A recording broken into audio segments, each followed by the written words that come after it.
I did have a job. I did have a job. It was my first healing job, and I had a friend. She had very droopy breasts because she had had large breasts, and she was in India near Pune, where Osho is, but living in Goa on the beach, and she became pregnant, and she didn't wear a bra.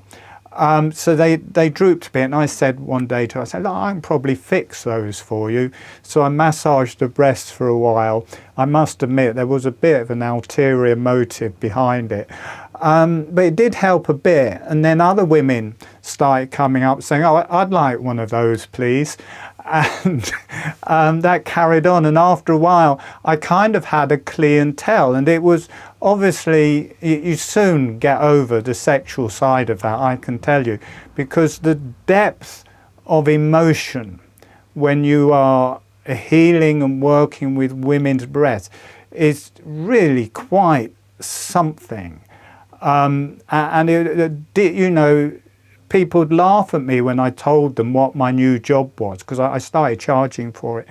But you could feel that it was really deeply healing on an emotional and heart level, that there was much more to these things than people give them credit for.